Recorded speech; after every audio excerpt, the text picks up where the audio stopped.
What is up, wrestling fans? Welcome to another Pay-Per-Viewpoint edition of the Smark Out Moment Smack Talk podcast. It's time for us to talk about AEW Double or Nothing 2021. Just went by a few minutes ago. So we're going to give you our first impressions, our immediate thoughts, and all the usual rundown here. We're going to tell you what happened, what we liked, what we didn't like, all that stuff. Who are we? You should know by now. I'm Tony Mango, and I've got with me Callum Wiggins. I got plenty of sheriff stars to hand out for this pay-per-view. Oh, there are a lot of... You're going to hear us gush about quite a bit of things when it comes to this. Some things we're not going to be as high on, but I know that you are probably in the same boat that I am. Overall, this is a big thumbs up pay-per-view. Yeah, I'd say 90% is, at least 90% is a big home run for this show. And a large part of that 90% is just there was a crowd there, and that crowd was amazing throughout the entire show. Yeah, that's very true. And that's something that we could pretty much say for almost every match, except for maybe two of them. Well, actually, no. Except for definitely two of them. Let's just say that. But well, they cheered for all the ones they probably should have cheered for. Yeah, that's a better way of putting it.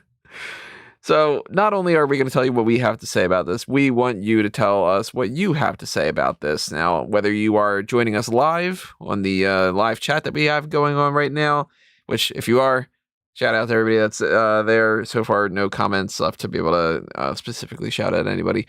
But it's pretty late. Yeah, it's 12:08 right now. It ended like 6 minutes ago or so.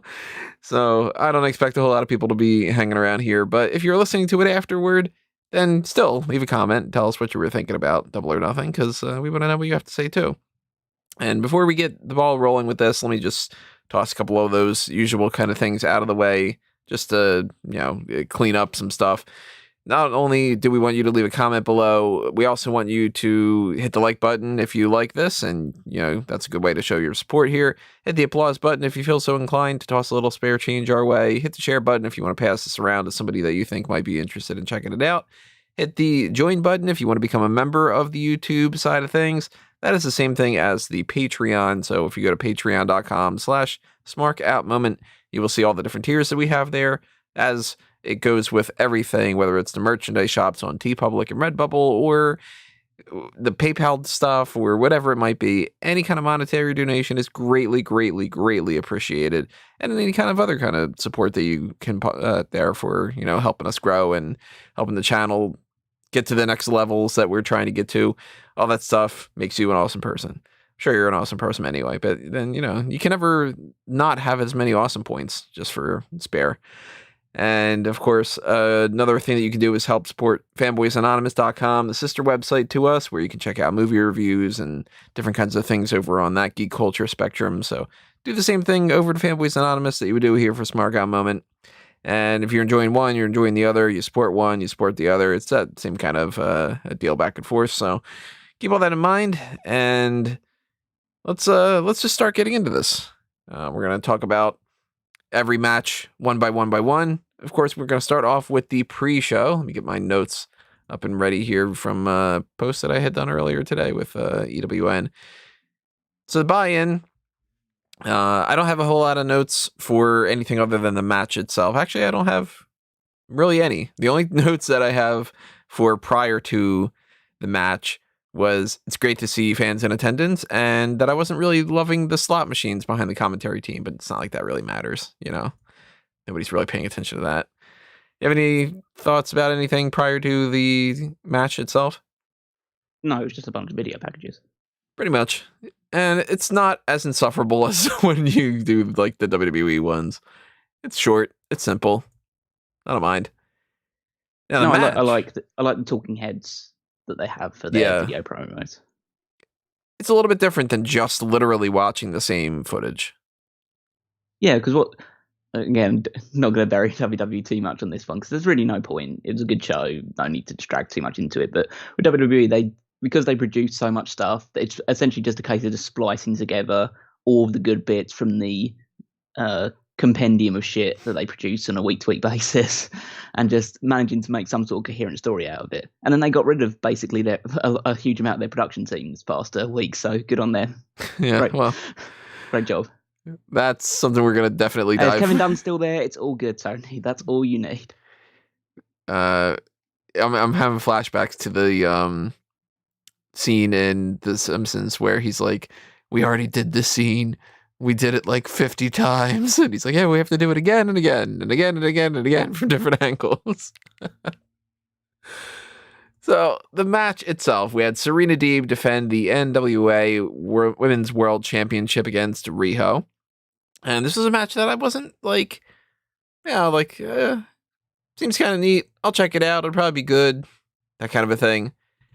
And I was really surprised. I enjoyed the hell out of this. Yeah, this match was awesome.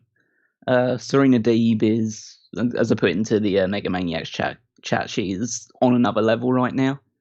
Just the work that she's doing. She played initially subtle heel, and then she went basically full-blown heel for the match.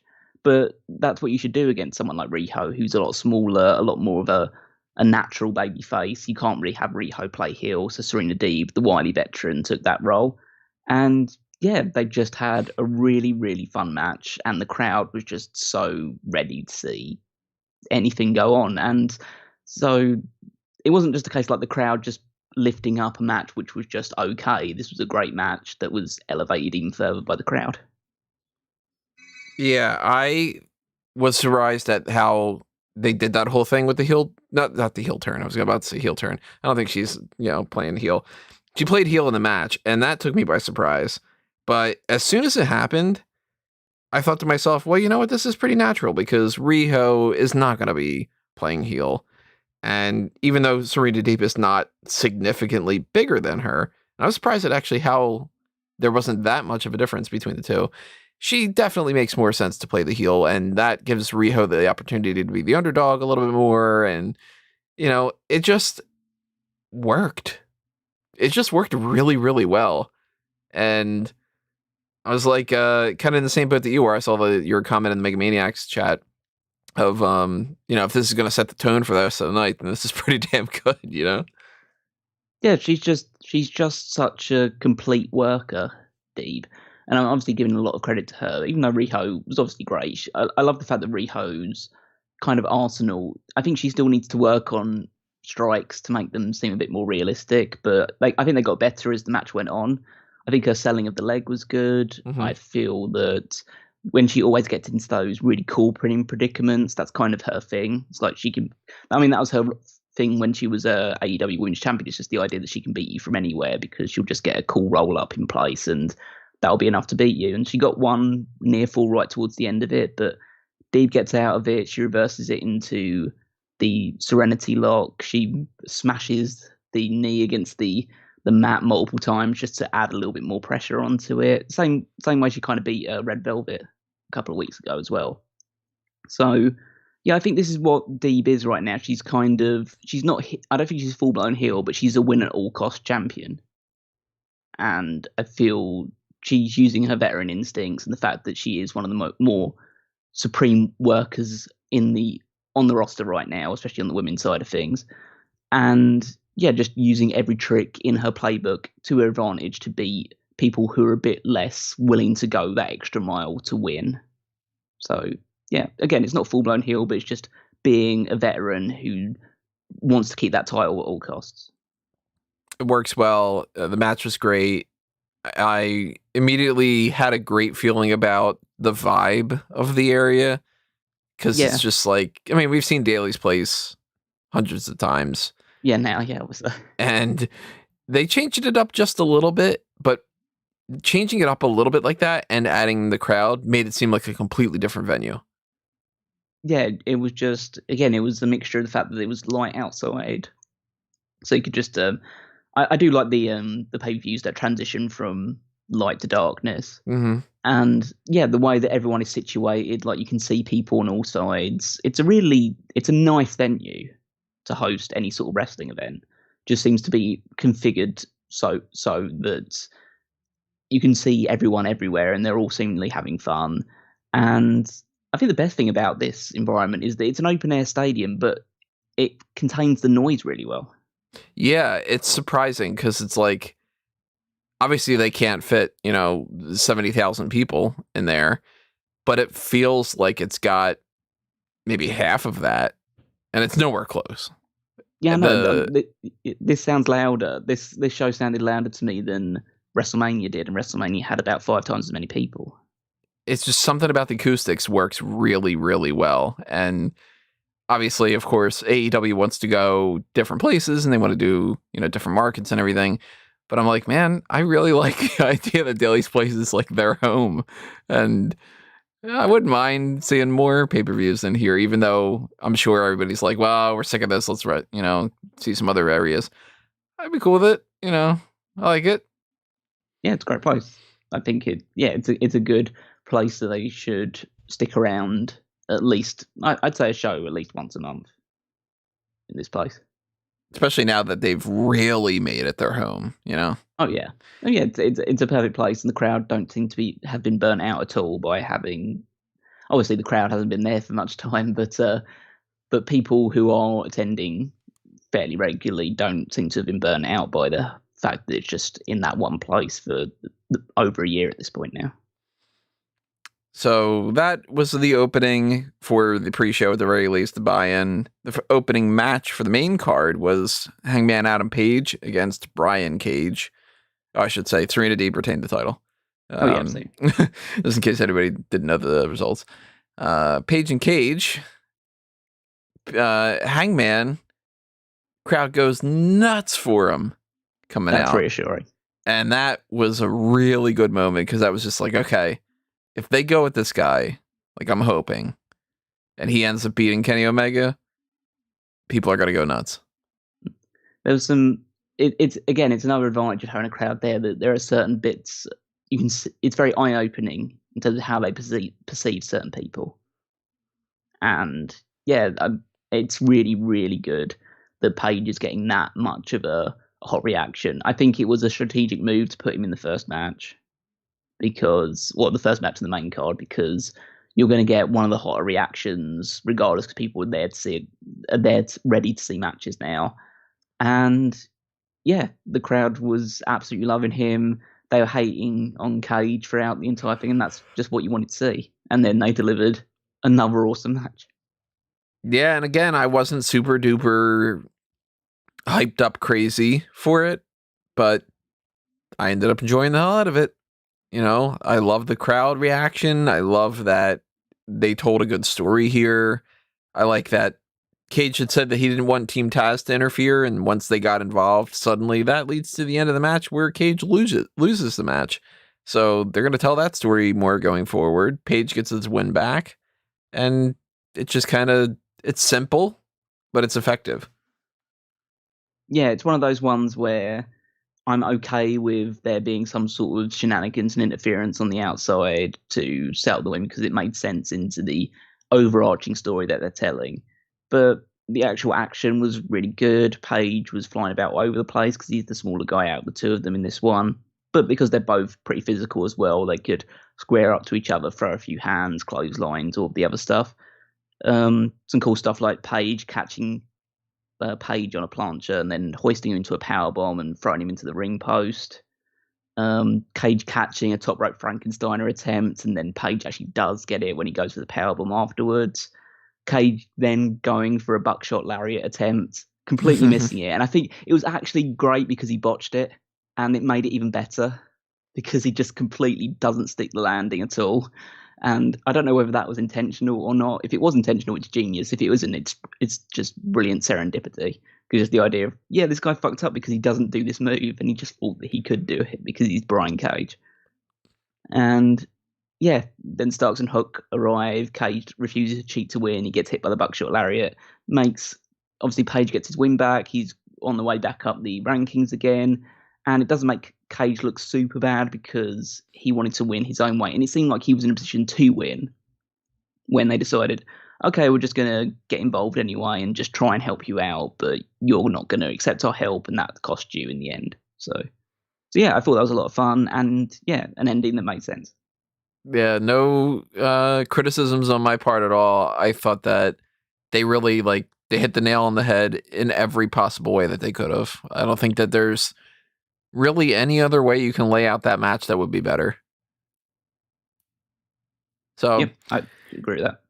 moving on from there, it seems like we're kind of breezing through this, but it's kind of one of those scenarios where it's like, hey, if it's great, there's not necessarily a whole lot to talk about. It sounds awful to say that, but it is true. It's like when there's bad things, you can nitpick and you can explain what you think could be better. But a match like the two that we just said, it was just like, yeah, it was a lot of fun.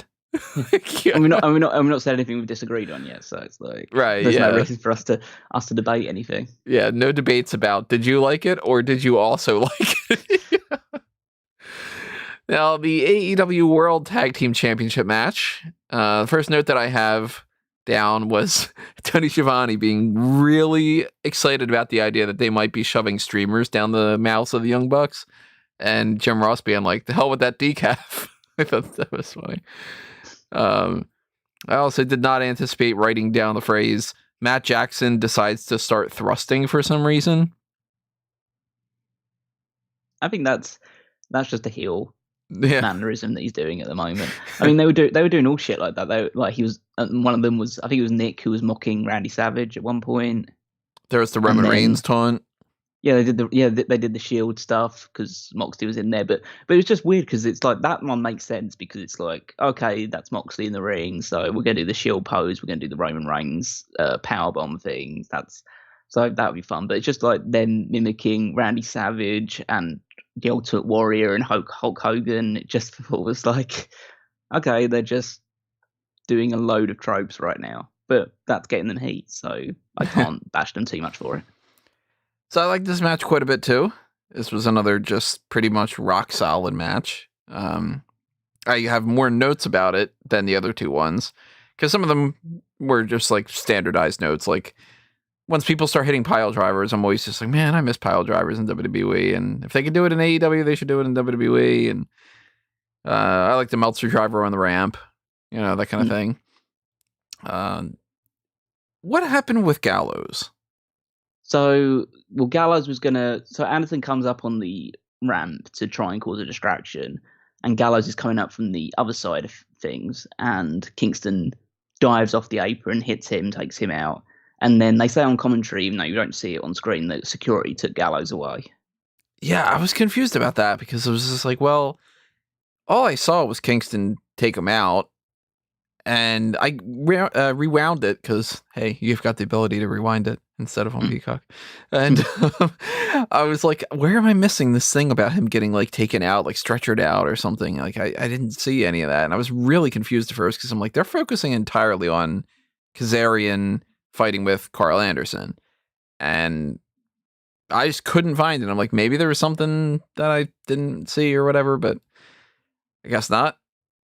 I like that. That was a nice touch, though. I mean, Kazarian, because it meant that there was some element of distraction and interference, but it didn't actually cost them the match because Kazarian dealt with it pretty quickly. And it means that probably in even this coming week or soon in the future, we're going to get a Kazarian versus Carl Anderson match, which I'll look forward to. It is kind of weird, though, to think that they can't do SCU against Good Brothers. No. Well, yeah. I guess that's I don't really know what to say about that one other than just the fact that that's the deal that they signed. So Kazarian would have to find another partner, maybe. It's gonna be Daniels Christopher or something like that. One of those WWE Switch names. Yeah, Curry man, bring him back. He's hot. He's spicy. I would be okay with them doing that, even though it technically breaks the thing. It's like, oh, it's Curry man, so I want Curry man back. That'd be cool. Or maybe he's moved on to a new food. He's not technically Curry Man anymore. Now he's like, I don't know, yakisoba or something.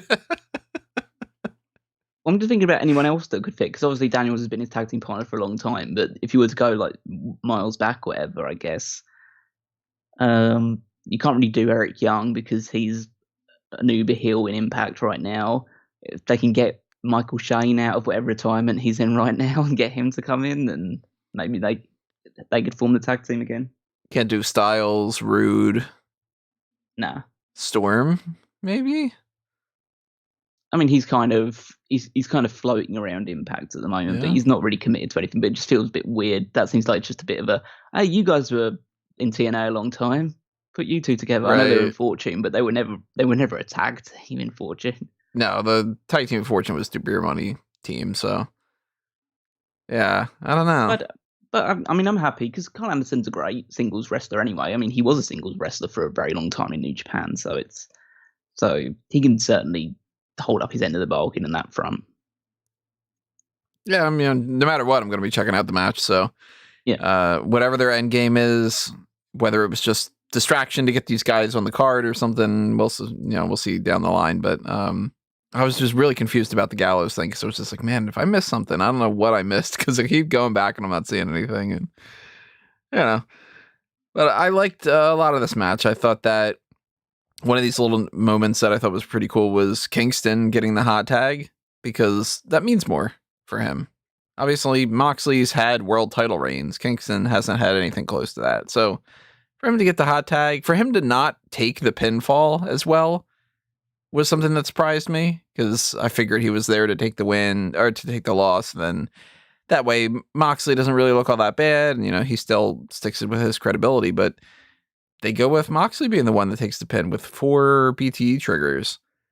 And I don't think that it was a bad decision to do that. Normally I would try to make the argument that like, well, why did they do that? You had to do that. Yeah, I liked it. Yeah, the crowd was hugely behind both Kingston and Moxley, but they were trying Eddie a lot of it. So I think that was like a good moment for him. I think a lot of people have gained a lot of respect for him over the past year of him performing. And now he's working as a babyface. They can have this giant, huge reaction for him. I thought that, there was just some really awesome tag team work by the Bucks. They're just, again, I said like the same thing with Serena Deeb, but they're just, I feel like they have to be one of, if not the best tag teams in the world right now. And it's just so much fun watching them work. And you can say that some of their matches are a bit overblown and you forget about everything that happened in the match as soon as it's over. But at least in the moment while you're watching, you're having a really good time. And so I can't really say like, I'll give you a word for word, but like breakdown of every single thing they did in that match. But just seeing things like the bit where Moxley has a chokehold on Matt, but Matt, he rolls through and Nick hits a 450 on him and stuff like that. It's like there was tons of false finishes. There was like a double super kick that Mox kicked out at 1. And then, you do hit the 4. That. Yeah, and then you hit the 4 BTE triggers because then, of course Moxley's going to lose after 4 BTE triggers. It's like that. There's the fact that he didn't go down after 1 because they were just kept holding him up and just kept beating him down. The funniest bit about that was that Matt forgot that he was the legal man, and so Nick had to like get back and pin him quickly. Just like that was. I thought that was funny too. Yeah, because I was just like, well, why are they waiting so long for this? It's like because it's a fuck up. That's why. And I think it's becoming now a requisite for Moxley that he has to bleed in every match. Yeah, I think I don't know for sure. I'd have to go back and check, but I had written down a note that said I think that he's bleeding more here than he did in the exploding barbed wire death match. Yeah, I don't think that's a requisite that they've imposed on him. I think he's basically saying, if I bleed in a match, then I'm going to bleed in a match. I'm going to find some way that makes it logical that I bleed in the match. And so this time he was getting hit by an aerosol can. I did also appreciate the fact that Brandon Cutler took the tag team finisher earlier as well. Yeah, that was a good way to set it up too, because once you see that happen, then once they start setting it up again, you're like, oh, okay, that's where they're heading. If you're not like super familiar with the moves and stuff. And then when they're going for it, you assume it's going to be the end of the match. They're going to hit. It's going to be whatever. But of course, Young Bucks evade that and then, kick everybody in the head a bunch of times and win. So just a solid match. Again, it's just like, all right, you give me a good match, you give me a good story, and I'm going to enjoy it. It's as simple as that. Yeah. It was a very good placement. It was a great match. So speaking of Moxley bleeding all over the place and the announcement that followed right afterward that one of the things that was going to be getting changed for the night was that Aaron Solo was going to be replaced by QT Marshall and Serpentico was going to be replaced by replacing the Blade. If you're interested in replacing your blade and making sure you don't get all bloodied up like John Moxley, you might be interested in our sponsor for this episode and for what we've been doing recently, and that is Manscaped. If you're not familiar with Manscaped, let's give you a quick breakdown of what it is. Because, of course, as I said before, support for Smark Out Moment is brought to you by Manscaped. They are our sponsors for this episode, and they are the best in men's below-the-waist grooming champions of the world. They offer lots of different products that you can see on your screen right now if you're watching it on the YouTube side of things. If you can't, and you're just listening to us on Spotify or Amazon or whatever you might be listening, then obviously go to manscaped.com and browse their catalog and see if you're interested in anything that they've got over there. And while you're doing that, you should use the promo code SMARK. Because if you type in SMARK over at manscaped.com, you get 20% off and free worldwide shipping. And you can use that on all the different products that they have on there. So again, if you see on your screen right now, you can see that they've got the ball deodorant, the ball toner, you've got the nose trimmer, you've got the lawnmower 3.0 and 4.0, the boxers, the little replacement blades that I had just mentioned a minute ago, and a bunch of different products that are there that pretty much everybody at this point has given me a thumbs up for. So whether it's the advanced skin safe technology that they've got going on, or it's the little LED light that gives you a little bit of a bonus to make sure that you're not cutting things up down there or something. I don't know why you'd be doing that in the middle of the dark and just kind of like, you're in a cave somewhere. But, stranger things have happened probably. You got to clean up somewhere. So, if you want to help us out, you want to help yourself out, you want to check out everything that's happening over there, go ahead and do that over on manscaped.com because, like I said, we've got this promo code going on. Take advantage of it while you can. The promo code ends on June 10th, and Father's Day is coming up soon. It's June 20th, I think, if I remember correctly. So, you pick up some kind of a grooming kit or something as a gift for, your dad or somebody who you want to give a Father's Day gift to. If that's the case, this is a great way to take advantage of that. And I'm thinking about getting something for somebody like that, maybe like Caroline's dad or something. It's something to keep in mind. It's a great way to help support the website and to say thank you for Manscaped to provide this kind of thing. I see Marco in the chat has said razors are things of the past. That is true when you start using something like this. And you've had the products for a little while, Callum. You've got positives when it comes to that. Any new developments on the Manscaped side of things? New developments, you say? No, I because I have the Manscaped stuff, I don't give anything a chance to develop, Tony. Just always nice and smooth down there. It's like just a case like, especially when you're trimming your balls and stuff like that, you always want to go double and not nothing. So that's kind of, if you go single, that's weird. Why would you have to do one ball? It's just like, it just seems pretty odd. But if you're into that sort of thing, I'm pretty sure the Manscaped can accommodate for that as well. Maybe you have a favourite. Maybe you have one you don't really care about. It's fine. Good old left ear. Yeah. So if you want to join in on the fun with all this other kind of stuff, head on over to manscaped.com. Check out what they've got there. Pick up something with the promo code SMARK, SMARK. Get your 20% off and your free shipping. And, of course, we want to thank anybody who takes part of this. We also want to thank manscaped.com for sponsoring this and, helping support Smark Out Moment. So moving along here, let me switch my screen back over there.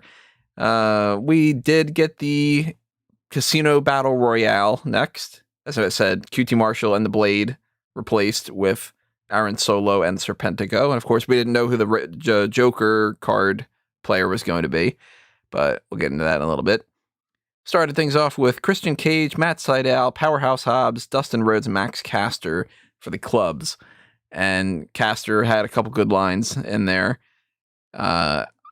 This guy has won me over so much. Yeah, and you're not alone with that one as well, because he's got to turn babyface at some point, because he's too over at this point. Like, it's the John Cena effect, and it's worked on him as well. There is just something about guys that have that certain element of charisma wrapping to the ring. And he's got it, Cena had it, and it means that he will inevitably have to turn babyface. I think the team has to turn babyface, because I still think that it's good to have both of them as a combination right now. And yeah, you can tell because he came out early on with the other guys. So it started off with, let's say, Christian, Matt Sydal, Powerhouse Hobbs. I'm trying to remember this, Max Caster and Dustin Rhodes. Mm-hmm. And yeah, when Caster was eliminated pretty early on, I think he was the second guy eliminated. The crowd booed pretty loudly. So yeah, he's getting super over. So, but that's good to see. It's a positive thing. Yeah, and I wasn't sold on him at first. Took a little bit of time, not a whole lot, but it took a little bit of time for me to win, or for him to win me over. But not too long before I'm just like, you know what? Okay, this guy's winning a world title at some point. Like, it's happening. Unless, of course, something, he decides that he just doesn't want to do this gimmick anymore, and he finds like some terrible gimmick and it ruins his career, anything like that. But like Cena did. Yeah, if you follow the Cena thing, that doesn't lead to success, right? No. 10 years from now, we had the Diamonds, Isiah Cassidy, Marq Hardy, I was going to call him, Matt Hardy, 10, Nick Comoroto, and Serpentico. And Serpentico was almost immediately gone. Comoroto and 10 gone out pretty quickly as well. Next thing around, you get the Hearts that come in. Not the Heart Foundation, but the Varsity Blondes, Colt Cabana, Anthony Bowens, and Penta. Crowd popped big for Penta. Penta is super over.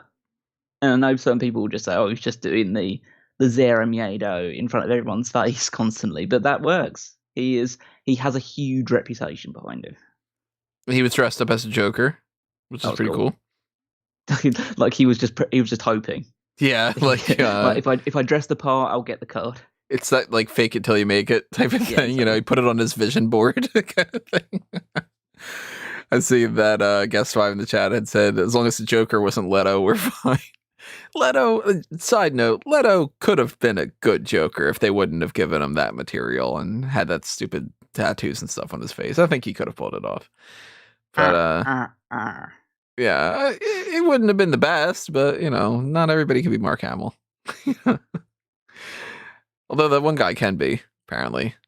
Troy Baker can totally be Mark Hamill. He can't even tell the difference sometimes. But that's another discussion for another time over on fanboysanonymous.com. So check that out there. See you later, Cabana, Bowens, and our Spades are Jungle Boy, who gets a huge pop. And that told a big story in here that we'll come back to. Marq Quen, Aaron Solo, Evil Uno, and Lee Johnson. And I don't remember Griff Garrison getting taken out. I had a note here for when did he get eliminated? So he got punched out. I can't remember exactly by who. I think it might have been Hardy or someone, but he was just hanging on the outside. And he fell in a certain way, which made me kind of question whether he was supposed to be eliminated at that point. But he was just eliminated fairly quickly. And they left Brian Pillman in there, and the crowd started chanting for Pillman. And it's really good to have a crowd in because you're really gauging who's resonating with the audience right now. Mm-hmm. And I mean, for the most part, it was like pretty much everyone. Hey, that's a guy that we watch. This is great, But obviously, some people are, getting bigger reactions. Jungle Boy and Penta, and some other people are getting massive pops, and not as much when it comes to like Aaron Solo. But then again, he's not as big of a character, so you don't expect that to just sort of be like the biggest pop of the night. A Stone Cold Steve Austin in 1990 something pop is Lee Johnson, But they serve their purposes, and we eventually get all the way down to tossing a couple people back and forth, and some of the people that were hanging around outside the ring for the majority of the match, like Cage and Hobbs, come back in just in time for our Joker to come in. And it's Lio Rush. That was an interesting one. I don't think anyone would have predicted that. I think Rob had mentioned Lio Rush on our predictions. I don't think that was his prediction, but I think he wouldn't have bet on it. Right? Yeah, I think it was just sort of like Lio Rush is an option, like that kind of thing. I like that Lio Rush is, we could assume, going to be part of the mix here because I think that this suits him well better than WWE did. Yeah, I think that he will find more of an opportunity to just perform. I feel like he's a guy that's going to be operating quite a lot on Dark and Elevation for a while, just because I don't feel like that. But based solely on the fact that he came in, did a lot of cool moves, and then got immediately eliminated, gives me the sense that they don't really have any plans for him. He was just available, and so they brought him in for this match. Yeah, but I can't imagine him being the guy that they're going to push towards some like TNT title reign. Yeah, and also we don't know what his status is realistically, because I didn't see. And I might have missed this because I wasn't exactly on Twitter all night, but I didn't see anything on Twitter saying that the All Elite thing, saying Lio Rush is All Elite. So yeah, he might not be signed. Let's see here. Let's try to. If you're hearing me going the dum dum dum dum dum, it's me typing. Because he has been a free agent for a while, and he's sticking around. Like he's gone to New Japan Strong, done some things there. He's on the Indies constantly. He's part of the GCW Collective on quite a few of their shows. So I wouldn't be surprised if this is just a tryout thing.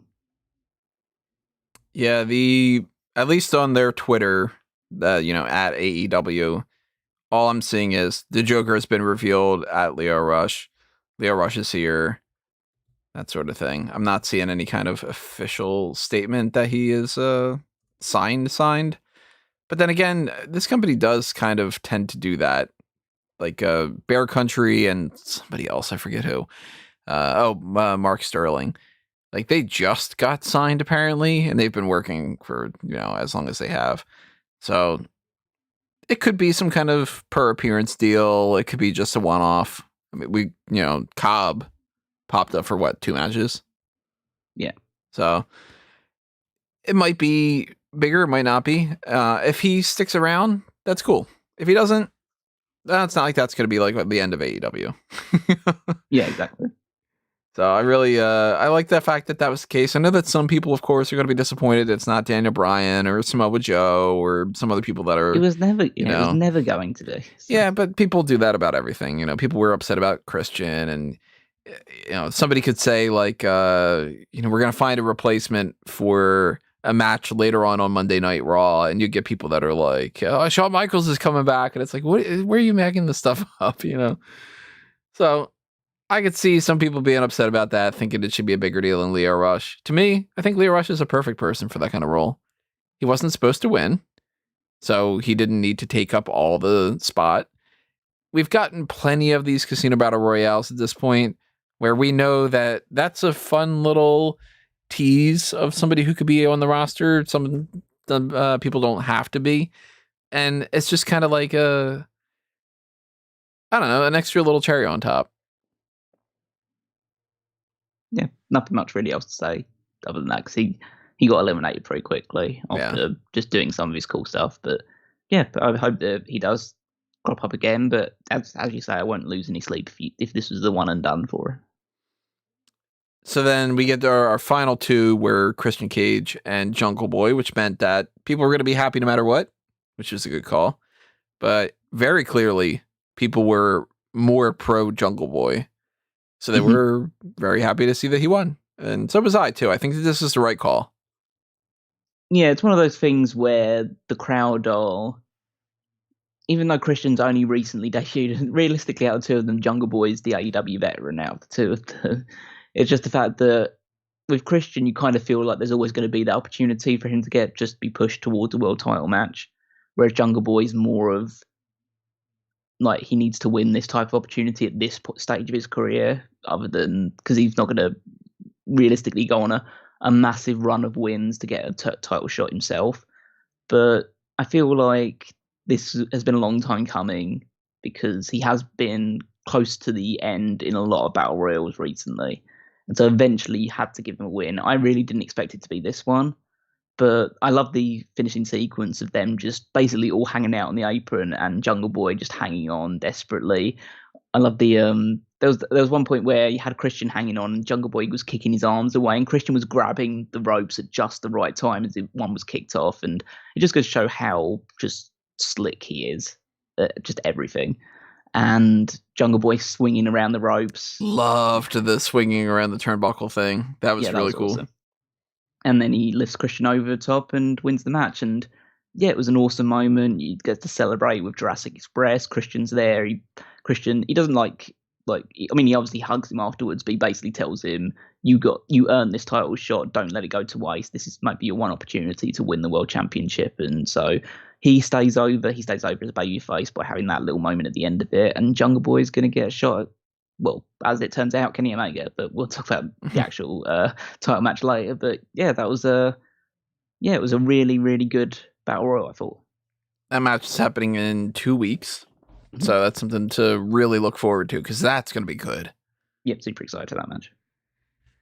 Even if the conclusion is pretty foregone. Yeah, I mean, the likelihood that Kenny Omega's dropping that title is very, very, very, very slim. But the journey to get to the inevitable is going to be a riot. So, yeah.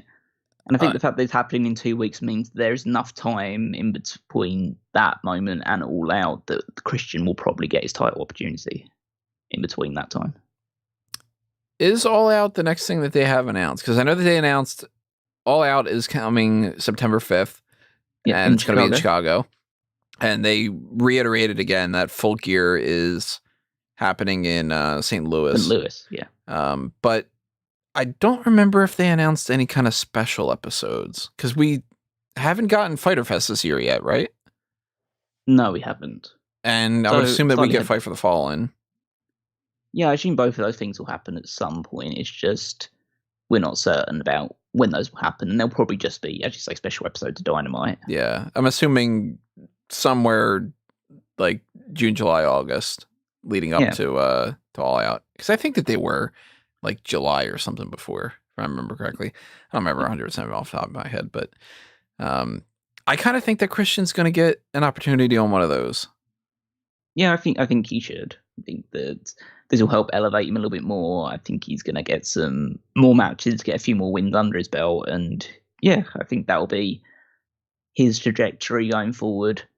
But I mean, Tony Khan has been teasing the idea that they're going to be making a lot more signings now they're back on the road. So it'd be interesting to see what that means in the long term. Yes, everybody going to be like snatching everybody up now, because WWE seems to be wanting to get some more people. Yeah, well, they got rid of a lot of people, so I assume they'll start there, and then they'll go from there. I think it's more of a case of signing up some maybe local independent talent, because if they are going on the road, they can't just rely on people they've got back in Jacksonville for Dark and stuff like that. That's true. Maybe not everybody can fly out all the time. Yeah, so they might be giving some more one-off opportunities to people, and that means that some people might get a chance to, oh, this guy or girl looked pretty good in this episode of Dark. Maybe we should try him out a little bit more. So we're talking all these great things, but we have to hit a wall. Oh, yeah, we did. A giant red, white, and blue wall. Yeah, it's not a brick wall. It's not stucco. It's the American wall. Anthony Ogogo against Cody Rhodes. It's I liked Cody Rhodes' ring gear. Yeah, it looked pretty good. I don't know what you want to say. I don't know what you want to say here, Tony. It was, first of all, it's embarrassing in my opinion. It's embarrassing how easy it is to get the crowd to just chant USA over something. And if I was American, again, I don't know, because obviously I am British and stuff like that. But as a British person, if I was to see people just chanting for UK and stuff like that for no other reason other than they've just been told to, then I'd find that pretty repugnant myself. And so to see that thing happening in the US, it just feels unearned. It feels undeserved. And I'm the type of person who doesn't agree with what most people seem to do, which is you cheer for the local guy with a lot of things. Like, I've seen people try to make the argument of like reality shows like Big Brother, where it's like, that guy's from like Philly, so I want him to win. It's like, well, who the fuck is he? Like, he happens to be closer in vicinity to where you are, so you're cheering for him. I grew up in Cleveland, and that guy's from Cleveland, so he's all right. No, he could be terrible. Just like I don't get that whole idea. And you're in New York, so are you a Giants fan or are you a Jets fan? Like, well, I don't know. What if you like the fucking Bucks? I got a buddy of Yamba? mine that's he's a fan of the Lions, Detroit Lions. And of course, since I'm in Eagles territory, everybody's always just kind of like, oh, why don't you like the Eagles? And it's like, let him like the fucking team that he wants to like. He doesn't have to like the local team, you know? So when you get people that do the whole like, USA, because I'm in USA, and that's your story, basically. Other than, well, the other story for this, which I think that they really just did the complete opposite for. We had, what, 2 matches from Ogogo? That's it? I think he only had 2. Right, yeah, I think that was the case, yeah. What's been said about him is, and it demonstrated in those 2 matches, is basically he punches you once and that's it. Cody gets a bunch of these and it just doesn't matter. And a couple of them, like the biggest punches, like an uppercut and everything, but like 20 seconds later, he just hits a vertebraker and wins. Like, this sucked. I mean, I can't go so far as to say that it was sucked. I'd say that it was very unremarkable. It was a match between a guy who isn't very experienced, and I thought for what his part, I thought Ogogo threw some very nice suplexes. I think he looked fine for a guy who's only in his third televised match. Yeah, it's very clear that he is still learning, but he's learning. Yeah. I think Rhodes was obviously controlling the flow of the match, but I feel like it was one of those things where I pretty much said on the prediction show that I thought that he was going to idiot-proof the match, and he pretty much did. I don't know how much idiot-proofing goes into using a vertebraker as your final move against a guy who probably has only taken a vertebraker in training and stuff like that for a couple of times. So, but yeah, it was just, there was a lot of punches, and like Ogogo, let's say he hit him in the gut a lot of times. He hit an uppercut, and Rhodes' hand was laying at the rope. I thought that was pretty good, because it's just like, it's not that Cody actually reached the rope, it's just his hand happened to be laying underneath the rope, and otherwise he might have been pinned. There was a nice one where Cody had him in the figure 4 and he punched him in the jaw and almost pinned him with that.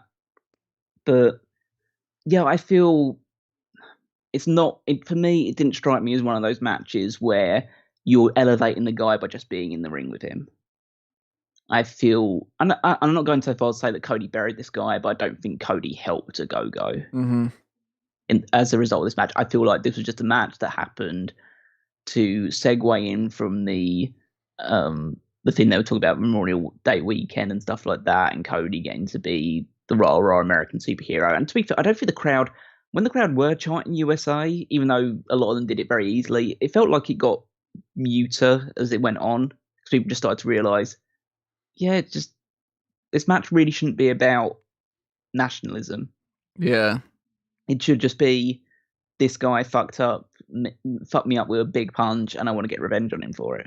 That's all you really needed. You build it around that, and then I think then you construct a match about Cody constantly trying to avoid the punch, like his entire strategy has been built around moving around and trying to dodge it. And Ogogo gets one punch in, and maybe like you get a near fall off the top of that, or you have that big uppercut, and Cody has his hand under the rope. I feel Cody sustained too much, and then it's also like Ogogo at one point gets color. And he starts, I think he gets his eye caught up, and so he's swinging wildly. And then Cody starts outboxing him. And then I start going, I don't like this Cody. This Cody doesn't work for me. This Cody feels like, I don't know what to say, because I don't feel this is him, but at least it gives me the impression of this is executive Cody saying, well, I'm the American guy, so I need to go over in this one. And I don't want to say that, because I just don't feel like that's what Cody's agenda is at all. But when you do things like this, it does give that kind of whiff of Triple H backstage Triple H-ism. in the early 2000s, yeah. I literally was about to say Triple H-ism. Yeah, and again, I just don't think Cody. I don't think Cody's about that, but then he does stuff like this, and I'm not saying he should have necessarily put Ogogo over. I'm just saying they didn't structure the match to help him in a way. I also just think that this shouldn't have been a feud that was happening right now. Like, I mean, the fact that this ended at midnight and that this wasn't a great match and the build-up wasn't great, the purpose for it just wasn't like it didn't hit anything. So I kind of look at it as like, well, you know what? I think that this would have been better if this match wasn't on the card. Yeah, and especially because Rhodes a couple of weeks ago had a really, really good match with QT Marshall in an episode of Dynamite, and I think that was the one prior to Blood and Guts match, which they basically just did in front of nobody, and they just had a really good match. And I thought that would be a better match, even if it's not like as blockbuster, because Ogogo is at least somewhat of a name because of what he's done in the past, and Rhodes he's not as big a name as QT Marshall. He's a bigger name than QT Marshall, but I feel like they would have had a better match at the very least. Yeah, and all in all, Cody Rhodes wins. It's the low point of this entire pay-per-view, for sure. And unfortunately, it set the tone for a couple of things, like with that. We ended up having this ditch, because I wasn't too big on the TNT Championship match either. I think that they were dealing with a bit of an uphill struggle from the crowd that was super tired from the previous matches. And then I just watched the match, which was pretty like bog standard. And so they were fighting a bit of an uphill battle, and they didn't have the advantage of having a story behind their feud to help move that along. They just had to get physical with each other. And I thought what they did was fine. It was a good match between two strong guys. I also feel like they might have gotten their time cut because, again, another Triple H'ism, I think Cody's match went too long. And so they had to go a little bit faster. I mean, the best part out of this match to me was Miedo throwing that big bag up the front. That was easily the best part. But that's because Miedo does these sort of things, and then actually the thing after it as well, because Arj hit a giant choke slam on Miedo, and he had him in the air for a good 2 or 3 seconds before dropping him. I thought that was pretty impressive as well. But yeah, it was just I didn't feel like the title was in any jeopardy. No, and yeah, that's about it really. I just don't think that. I think it was a fine match that if it had happened early in the show would have got a much better reaction. I think, as you say, I think that the Cody Ogogo match just took the wind out a little bit of this pay-per-view. Yeah, I wasn't feeling it. I love the snake bit just because that was so ludicrous. And when they do that kind of wacky shit, usually it's going to get me to pop in some fashion. Because, I mean, the guy picks up the snake. Obviously, it's not the real snake because they can't do that. But he picks up the bag that's supposed to have the snake in it. He just chucks it. And I'm like, yeah, it's weird to say one of my favorite things to think back on is Snitsky punting a baby. But it's like, how fucking great is it that you can say Snitsky punted a baby? Or any of that's kind of just wacky, silly nonsense is going to be fun. And that was easily my favorite moment of this whole match.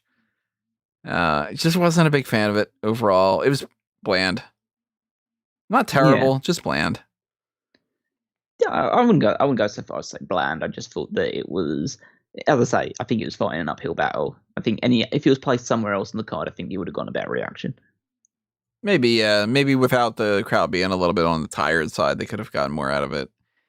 And I do appreciate two beefy guys beating the shit out of each other. Maybe that's the time thing too. Maybe they didn't get a chance to really start wailing on each other enough for me. Because I wanted them to beat the crap out of each other, and instead it was more so just I think they tried to get going quickly because you see Archer immediately diving onto it. I think they knew the situation they were in. They're saying okay, we need to start brawling pretty quickly because this crowd's is in danger of going super dead at this point. So we've got to try and pick them back up immediately. And I feel like they went some way. They just didn't go the full distance. So then that switches us over. Miro retains, by the way, for anybody who wants to know. He retains because Archer passes out and he doesn't tap out. So that's good. And they do that too much. That's been happening a lot in both WWE and AEW. I think once they realized that that's the case, they were just sort of that's our out, I feel like they're protecting too many people with doing that. I don't think there's really any shame with tapping out. It's your willingness to fight another day. I think at a certain point when you constantly are passing out to this stuff, it makes you look a little bit stupid because hey, good job. You showed how gutsy you are staying in that move. Oh, guess what? You got brain damage now. Good. Well, that's what it would be in real life. It's like that's why in UFC people do tap out because they don't actually want to get their arms broken or to suffer like concussions or brain damage. Yeah. And of course, when you see in movies, people get knocked out and it's like 20 hours later they wake up. It's like, no, you're dead. It doesn't work out that way. Have you ever passed out before? Yeah, a couple of times. It's pretty quick, right? Yeah. I think. You wake up afterwards. You have no idea what's happened essentially in the time. It's like I think the last time that I visibly remember is like when I was like a kid or early teenager or something. I hit my head on top of a windowsill. Oof.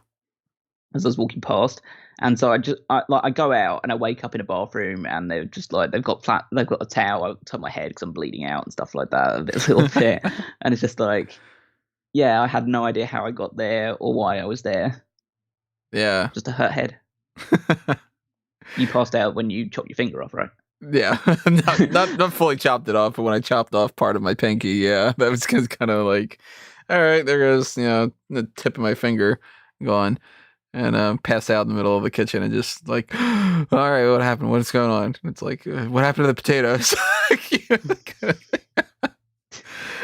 But you don't just sort of pass out the way that they're doing with this. But it is a way to protect people, and it's just a trope that they're getting a little too comfortable doing way too much because it mattered a lot when Austin did that.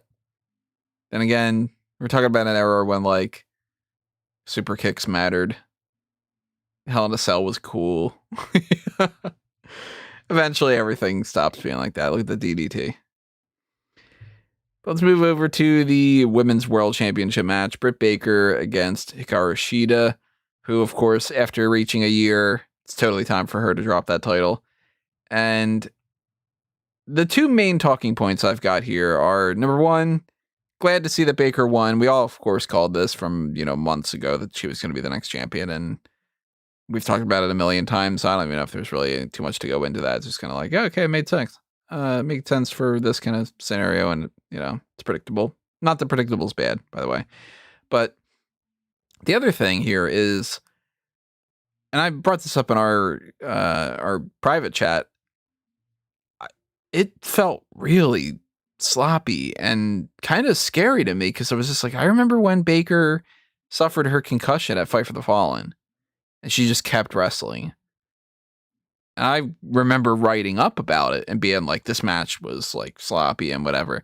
And I'm like, you know what? Maybe she got another concussion or something because this was not seeming right. Yeah, I thought that. See, I didn't get the impression that Baker was concussed. I thought that she was selling pretty well, maybe being rocked a little bit, but I don't think that she was properly concussed because I didn't notice that getting more botchy as the match went on because I thought it started off fairly sloppy as well. I feel like this had the construction of a really good match, and there were elements of it that I thought were really good. Just that it was every now and again, just something would happen that just took me out of it, or just happened. I thought, oh, that didn't look super great, or they missed that a little bit, and yeah, it certainly was the weaker of the two women's matches on this show. Yeah, by far. I think by a distance. And I know certain people really like this as well, and it's not like I disliked it. I think they got the crowd back in at this point, and things were looking upwards. I don't think they were fully back. By the next match, they were all in, but we'll talk about that one.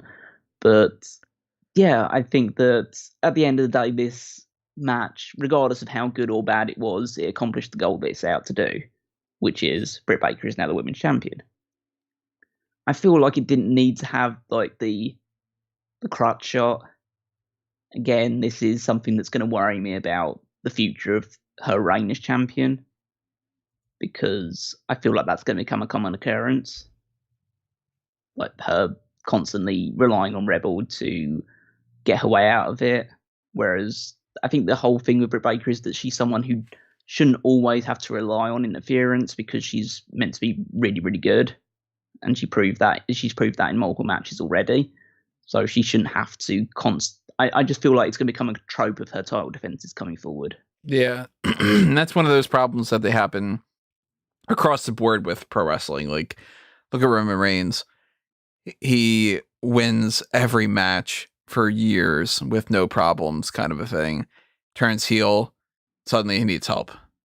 And not every heel needs to be the chicken shit who can't do anything. Some heels can actually just win. Like Brock, you know? Britt doesn't need to have Rebel every time. No. And I guess that she has been winning without her recently, but it's been like against lower girls on Dark and stuff. But I feel like, I'm just worried that might become something that becomes a factor of most of the title matches going forward. And I don't really want that to be the case. But at the end of the day, she should be the women's champion right now. She is definitely like one of the biggest stars that division has. So it seems totally right that she should hold the title. And hopefully it's a positive moving forward. I think that I think I heard from people that were there at the venue from like Twitter and stuff like that there was like this big "Thank you, Shida" chant at the end of it as well. Yeah, I could hear that afterward when they were like cutting over to a video package or something. Yeah, so it was a weird thing where I felt that they were respectful of Shida, but that a lot of people in the crowd just wanted Britt Baker to win the title, as I expected. And they got what they wished, and Shida actually did tap out rather than just pass out to the lockjaw. Yeah, they would have done the 2 in a row, you know. I don't know, maybe you can. I guess you can pass out to pain in any regard, so. Yeah. So I thought that it was sloppy. I'm worried that maybe it was some kind of a concussion thing where maybe the heat got to them because apparently it was like super hot.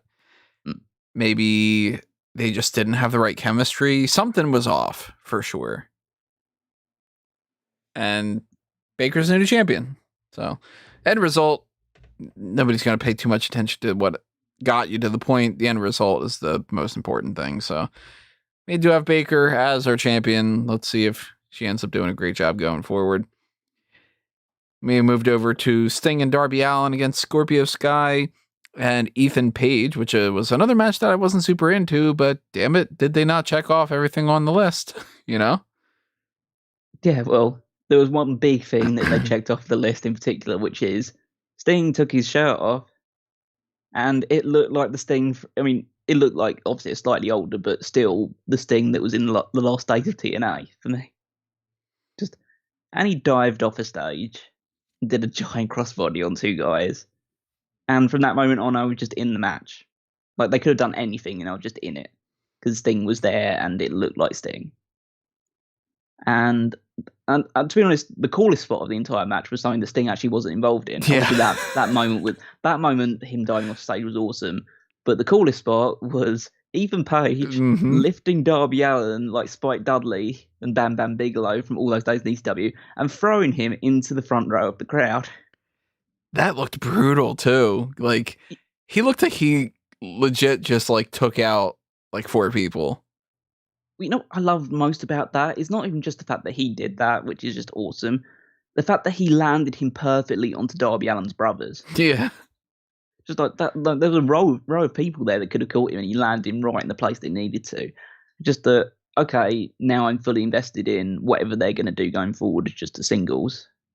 Like, I want to see more of that because, as I said, I think on the preview, the prediction show, they had a very celebrated feud on the independent circuit, and I want to see that translate over into Dynamite. But other than that, this match has accomplished everything it was supposed to do. Sting got the hot tags a couple of times and just charging people with Stinger splashes. He didn't do anything super flashy, but he didn't need to because he's Sting. And the heels did a good job. They did a nice little dual submission spot with the 2 guys just punching each other and gouging each other's eyes out in the middle. And Sting gets the win because, of course, it's in front of a crowd. You can say all the things about, they put a 60-year-old guy over Scorpio Sky or whatever. It's just, you weren't not going to have Sting win the first match back in front of a crowd. Yeah, you needed to have him win. You needed to have Sting look at least close to Sting. Obviously, he's not going to be able to move around and wrestle the way that he would have, 30 years ago. But nobody's going to expect that. And you needed Darby Allin to do something that could be like, holy shit, Darby Allin doing his kind of, the suicide dives and the coffin drops and everything like that. So you accomplish all those things. Scorpio Sky and Ethan Page don't look bad in losing. It's a win-win. Yeah, absolutely. It does kind of amaze me that Sting didn't do like the most amazing things, but he did more than enough than you would expect from him. It's just the fact that just when your mind just casts back to the fact that when WCW was still around, he hit 40.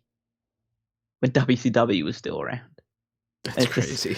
And then watched him, and then you also think, well, so Sting stopped wrestling in 2015 because of the injury suffered at Night of Champions, and you see how he's wrestling now, and you thought, well, we should have got that Sting versus Undertaker match. Mm-hmm. It wouldn't have been amazing. It wouldn't have been at like the peak for either of those two, but it would have just been there, and people would have enjoyed it because it just because it happened. Even if it was a cinematic match too. Yeah, absolutely. It's just it's baffling how this keeps happening in WWE, where they have the ability to do something and they go, let's wait until we can't anymore. Like the 4 horsewomen versus 4 horsewomen match. Not happening now. Yeah, it's one of those things with WWE where, like, I don't want to again hate on them for it because they're being cautious, and admittedly, I would prefer in most cases caution over reckless stupidity. But like, he's having these matches, and it's not like he's being like, I mean, obviously he took a dive off the stage, but it's not like he did anything super reckless in this match. And so if you play it safe and he does everything that he can do at his age and his level of comfort, then yeah, just go out and do it. It's not like Undertaker was going to expect him to do like Hurricane Ranas and stuff like that if they were to have a match with each other. Mm-hmm. Shit, at that point, Undertaker was working with not many things that he could do too, so...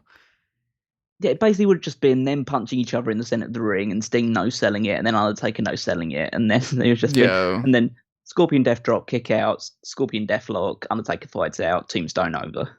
Yeah. And it would have been great, Yeah. It's one of those matches where you don't expect greatness. You're just happy that you saw it. Yeah, the same thing would have happened if we would have gotten like Austin and Hogan, or Cena and Hogan, or Cena and Austin, or Punk and Austin, or any of those kind of things. It would have just been fun to have that shot of the two of them in the ring punching. So, thumbs up for all this stuff. Sting, it's crazy that he's still able to go. And moving on from that, we get the AEW World Championship 3-way match. Kenny Omega versus Orange Cassidy versus Pac. And are you surprised that 3 talented people in the ring were able to do a good match in the ring? I mean, not particularly, no. Right. It's like, what the hell? Of course this is going to be great. And it was great. Yeah, it was just a really fun triple threat match between all these people. And yeah, I can't really say much more than that. Like, I can't just list off a ton of spots that happened, but there were some cool things. I think one of my favorite spots was the Pac hitting a 450 to Omega when he was bridging out of a Cassidy pin attempt. That was a nice little move they went through there, and they just did like loads of like an avalanche German suplex at one point. There was like an avalanche Falcon Arrow, and they did the thing which I really wanted to see in this match, which was Pac hit the Falcon Arrow to Kenny Omega. Cassidy throws him out of the ring, and so you just for a split second think, oh no, they're not, and then he just kicks out, and that was the moment that I wanted. Mm-hmm. And they try and do it over and over again. It was clear they were trying to give people the impression that Cassidy might win the title. Yeah, and they fell for it all the time. They wanted him to win really badly, which was really cool. So the thing that will probably be a bit more polarized to people is the level of interference and the ref bumps and the use of the titles and all stuff. I'd say Omega is a heel, so you expect that from him.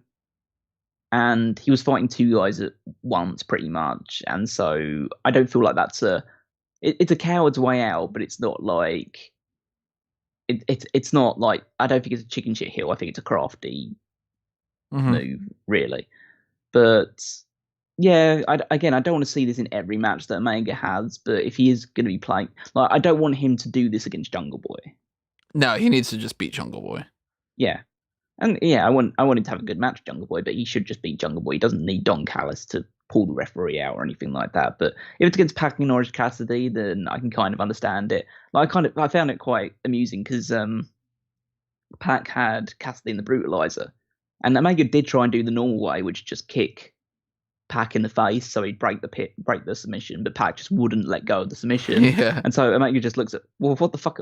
And then he just takes out the referee because that's all he could really do in that environment.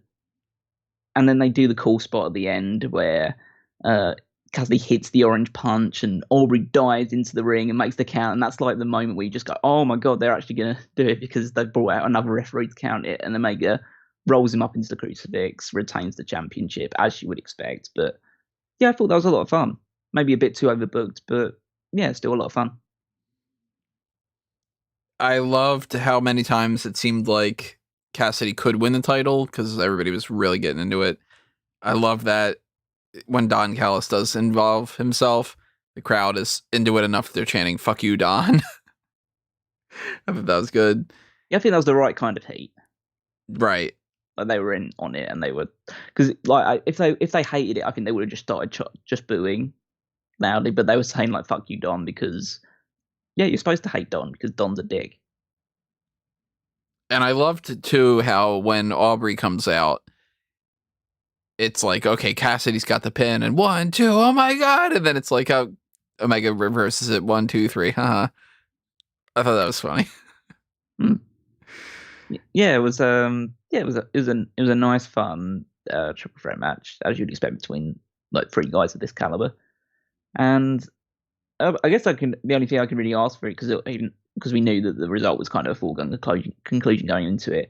Did this match give you the impression that one day they might actually give Orange Cassidy the world title? Oh, definitely. I think that's probably the best thing to get out of it then.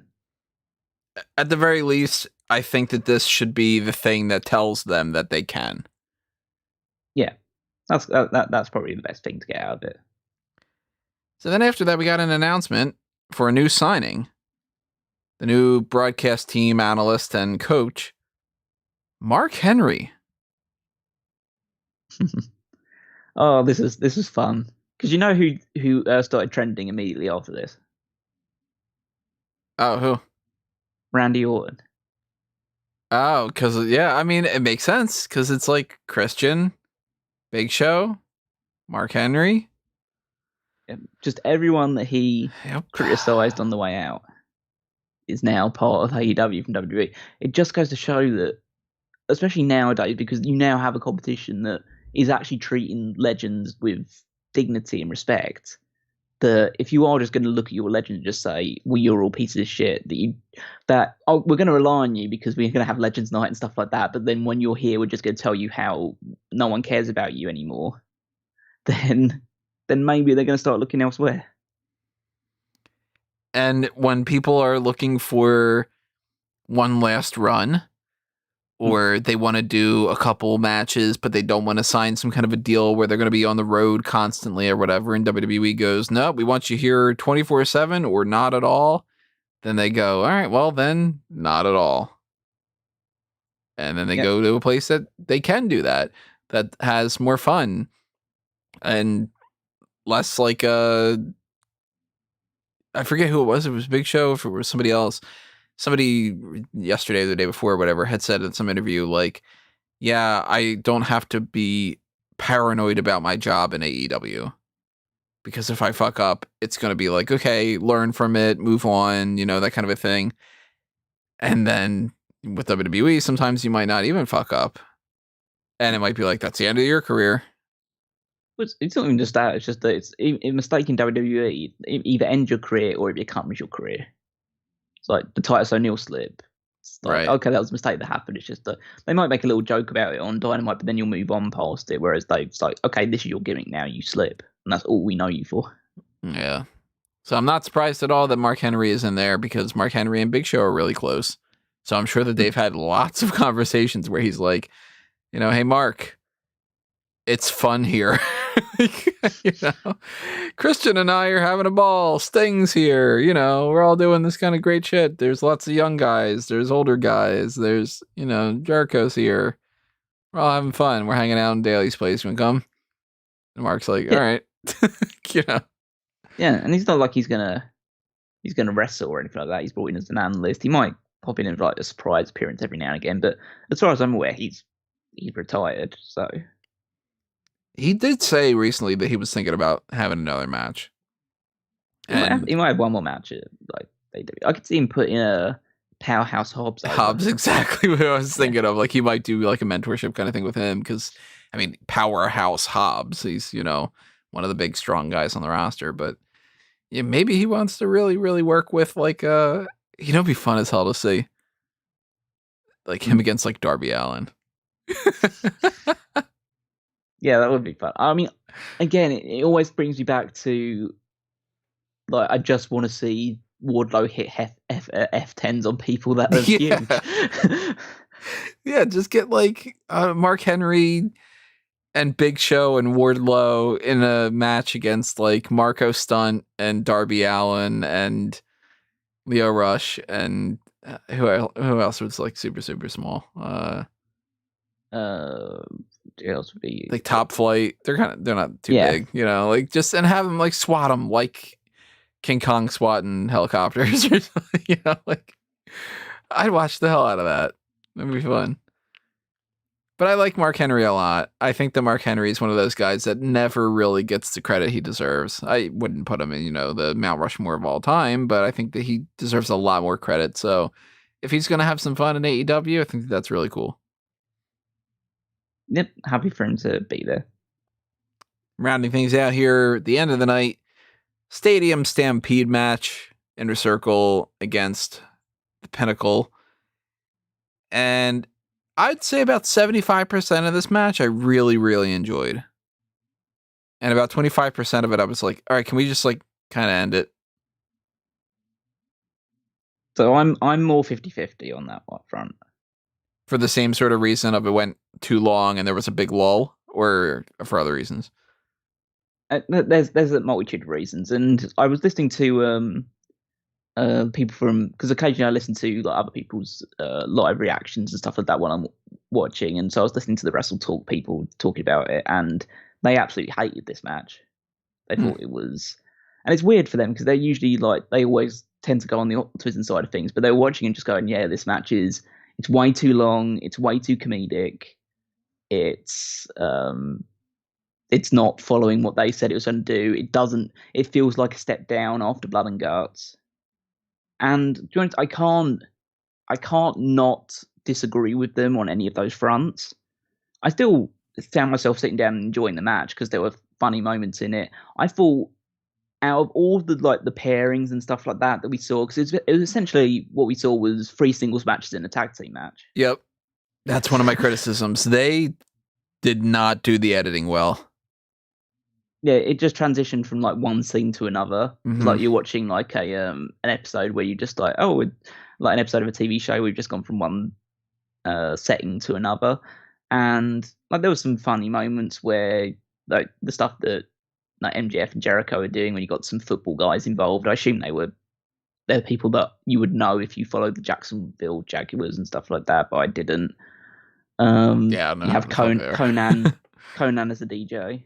That was a nice cameo, but I thought the only people that really brought the real seriousness of the whole occasion was Hager and Wardlow, because they were beating the shit out of each other. I thought they were actually like, okay, this is if it was just those two against each other for not just the whole thing, but for the time that they were on the screen, I would have just been totally happy with this match. I just thought the other stuff was way too. Not so much way too comedic, but they just did too much to render it too goofy for my tastes. And it's like, because it's weird because it wasn't as goofy as the other Stadium Stampede match, but in that one they made no illusions that they were going for something goofy. In this one they told us specifically this is going to be more serious, and it wasn't. Yeah, and I don't think it was as interesting as the previous Stadium Stampede. I don't think they had as cool spots in this one either. I think it's weird that if any part of this was going to be the more serious one, it should have been the Jericho and MJF side of it.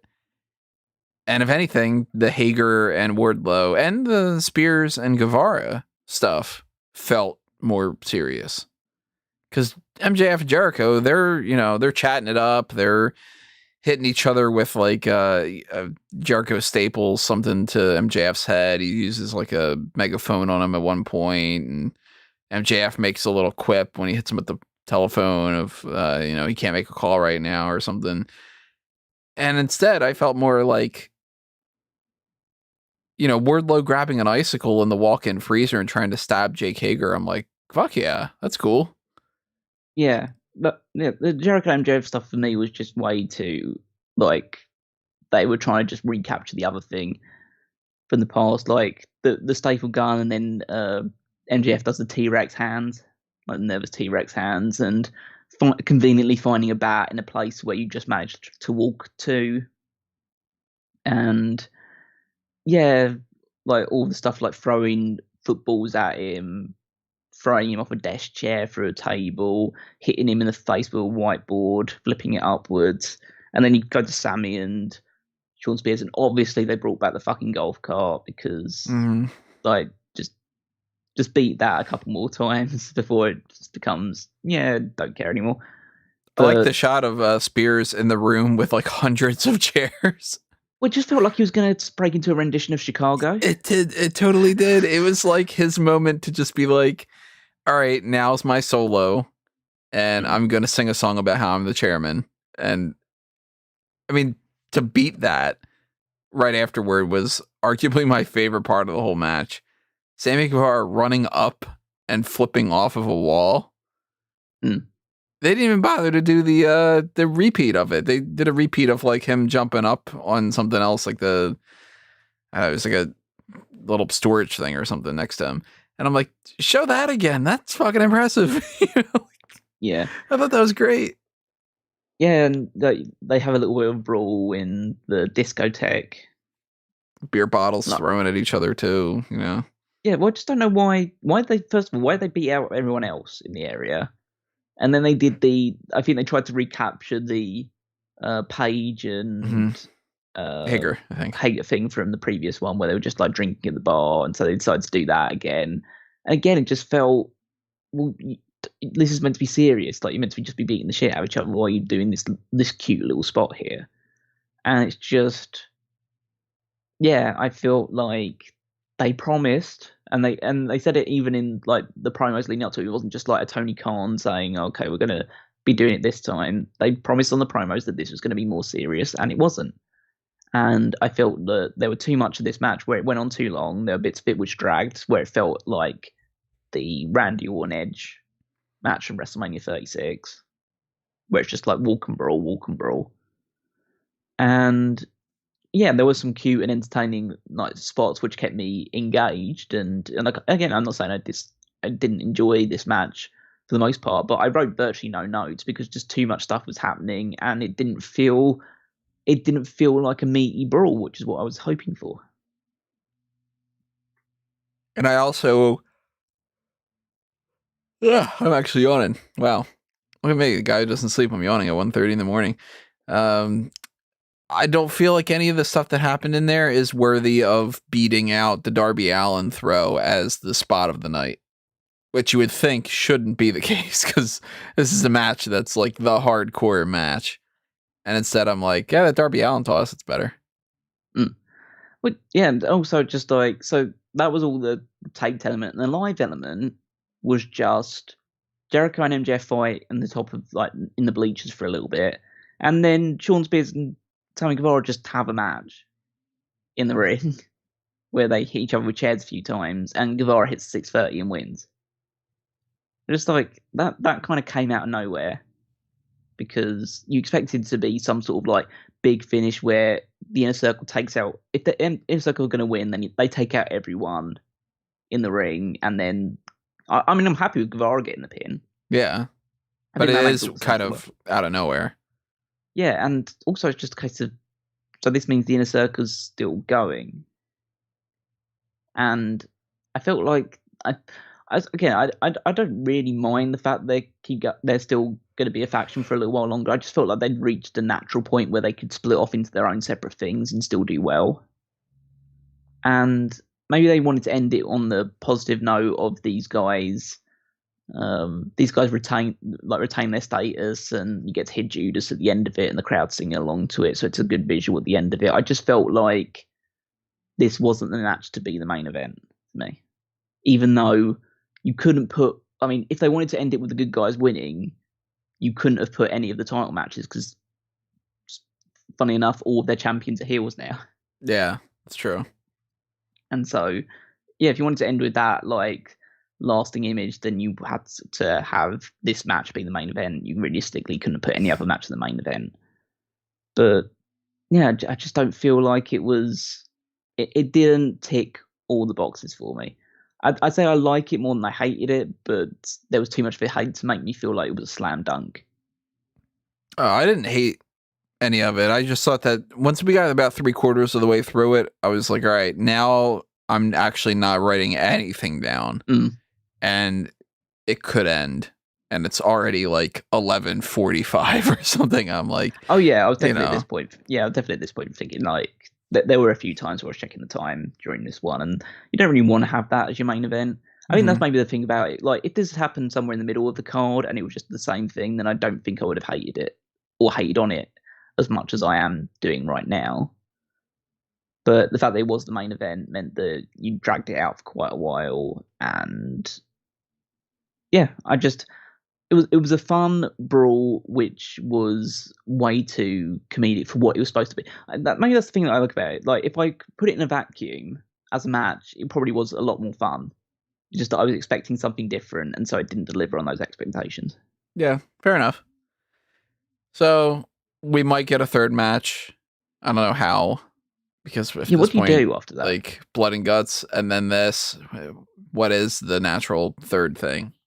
Doesn't seem like that makes any sense. But well, if it was WWE, it'd be a traditional 10-man tag, or it would just be like only Jericho against MJF, you know, because it would be like, well, nobody cares about anybody but those two, that kind of a thing. But we might get something like that down the line, maybe something at Fyter Fest, where I can't imagine that they drag that out all the way until All Out. But they could. I don't know. Maybe there's some kind of thing up their sleeve. In some fashion, it's not over yet, so they need to do something. Yeah, while both factions still exist, there needs to be some sort of final resolution. I just don't know. Don't know what that could be, because if you've done Blood and Guts and you've done Stadium Stampede, what's the next match that you can come up with to do that? And I assume at this point you need to put it on the line that because the Inner Circle survived this one, that you have to do Inner Circle versus Pinnacle, loser disbands. Yeah, it's kind of like, well, if you like Pinnacle, if you lose, then you need to disband, and then they go, well, we're not agreeing to those terms unless you agree to do that again too, or something. So one of them has to, and then of course Inner Circle has to go. Or maybe they just do something weird here. Maybe they pop up on Dynamite and they just go, you know what? I think we're going to end on a good note. We're all going to say goodbye to each other or something. And then it'd be like, well, then why did you even try? But stranger things. They want to end it on their terms. Right. Yeah. Honestly, because they did the finish and then there was like the five of them in the ring for a while celebrating. I was convinced that Guevara was going to low blow Jericho. Yeah. Huh. Yeah, because they were hugging quite a lot and stuff like that, and they were getting close to each other. I just thought he's gonna say he's gonna kick Jericho in the dick or something, and then he's gonna come out on Dynamite next week and just say, I proved that one that I was the strongest part of the Inner Circle, and so that's why I'm the one who's instigated a breakaway. I'm not joining the Pinnacle. I'm just stepping out on my own because these guys didn't believe in me beforehand. That's why they kicked me out, and I proved that I was the strongest member of the group by winning that match. But no, they decided not to go there, and maybe that's something they'll do in the future. But yeah, I'm interested. I'm interested to see how they go from here, and I just I'm not fearful of it because AEW's never given me a reason to be really fearful about it. I just don't really know where they can go from here. I guess that's one of those things we're just gonna have to find out. Maybe they have plans, maybe they don't. Overall, Double or Nothing, great pay-per-view. Yeah, massive 2 thumbs up. I'd say it's definitely the best AEW pay-per-view of the year because it's that and Revolution is better than Revolution. But yeah, I'd say it's as good, if not better than. I'd say it was as good, if not better than Night 1 of WrestleMania, which is probably the standard for me right now. I'd probably have to think more on that one. I don't remember for sure how high I would rank that compared to it, but I enjoyed this, and at least in this bubble, I'll take it. You know, it's kind of anytime something's good, I'm gonna like it. You know, and it was so good to have fans back. So good. Like, that was the highlight. I mean, obviously there was a lot of really good stuff on the entire show, but it was just the highlight of just having those people there and being so passionate about what they were seeing for the most part. I mean, you take the same exact pay-per-view and you put it in front of nobody, it's nowhere near as good. That's just a fact. And it bodes well for basically everyone in the future when they can start moving back to this stuff. So bring on July in WWE, bring on more stuff with AEW. Just as long as everyone stays safe, then that's the most important thing. But yeah, if they can stay safe and everything like carries on the way that it has been, then yeah, want more of this, more crowds in attendance. So, of course, drop your comments below. Tell us your thoughts on what happened here. Tell us your likes, your dislikes, your highs, your lows, whatever it might be. And kind of keep the discussion going, because those are our thoughts, at the very least. And we're going to roll things along throughout the next couple of weeks, leading up to, eventually, of course, All Out and the other AEW events that are going forward. If they do something for like a Fighter Fest or something, we're going to lump that in there. I'm assuming that they do that. I'm assuming that they do Fight for Fallen at some point. If there are special episodes of Dynamite, we're not going to do specific pay-per-view point type content for them. But, you know, we'll talk about them on the hot tags and everything like that. And as far as the game plan for the next episode of this, the whole Smack Talk lineup, game plan right now is to do No Holds Barred. And for that, we're either going to do one or the other or both of Mist of the Smark and some kind of a commentary track, either fan outs table or fan tracks. Not too sure if I'm going to do it on Fanboys or if I'm going to do it in Smark MM. I'm thinking more so Fanboys, actually, just to kind of get some more content over there. But, you know, that's happening. Of course, we got other pay-per-views coming up afterward as well, with the NXT TakeOver In Your House predictions coming up in another week after that. We got Hell in a Cell coming up after that. And we're getting up real close because, 2 weeks after that, it's our 500th episode. Well, way more than 500 episodes when you count multiple episodes per week, but it's the 500th week of doing Smack Talk. So I'm still not sure what I'm going to do for that. And I'm still not sure what we're going to do for the 10-year anniversary coming up in October. But if you have any suggestions of what you'd like to see going forward, let me know in the comments below. And, of course, follow everything that's happening on smarkoutmoment.com and EUWN and Bleacher Report and me and, all my stuff that I got at Tony Mango. Follow what Callum's got that he's working on. Figure out all the things he's going to plug. Yeah, so it's mainly the usual stuff to plug from me if you obviously listen more regularly. So you can follow me on Twitter at Weekmeister14. Check out smarkoutmoment.com. All of the weekly articles that are going out on there. Power Rankings is my contribution, but make sure you're checking out everything else as well as following the Fantasy League, where Rob has leaped from last place to first place after the second week. And Tony has gone to last place. Boo, even more. But yeah, so keep following that as well, because we're heading towards obviously the next pay-per-view Hell in a Cell, and that will have ramifications for the future of all of our Fantasy League teams. So stay tuned to that. And yeah, if you're so inclined to want to listen to some retro wrestling content, specifically content from dedicated to the years 2001 all the way through to early 2003, then check out both 2001 Wrestling Odyssey and the Paul Heyman SmackDown podcast, either on YouTube or the podcast feeds. Who fucked me on the Fantasy League? Oh, Do you remember offhand? I can check it quickly. I've got the list up. I mean, you suffered due to Saray not appearing. Ugh.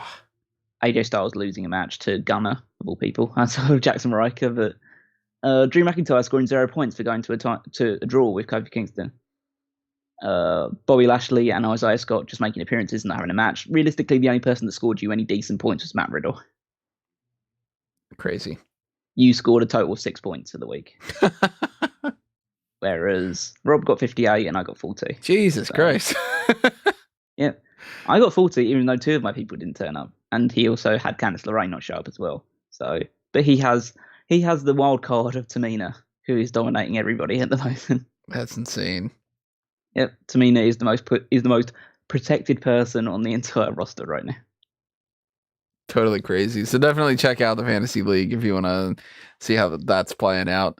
I'm not a fan, but that's a punishment I get for winning the last time, right? Yeah, so stay tuned for that stuff. Check out A Review to a Kill over on Fanboys Anonymous. You know, we're wrapping up with these James Bond films. We're getting towards the end here where we're going to be recording Quantum of Solace. And of course, those are being released later on and stuff. So I think that the next episode that you guys are going to be able to hear is probably The World's Not Enough, if I remember correctly. That'll pop out on Friday. Friday mornings are when they get released. And you might see some other things popping up here and there. And, you know, if you're subscribed to the channels and you follow the Facebooks and the Twitters and you follow me and you know, just kind of click around, then you'll see whatever gets posted on both websites. And we'll see you when we see you, everybody. Thanks for listening to this. Hope you had a hell of a time watching Double or Nothing. Hopefully you had fun listening to this. Adios for now. This has been another Smark Out moment, and we're being counted out.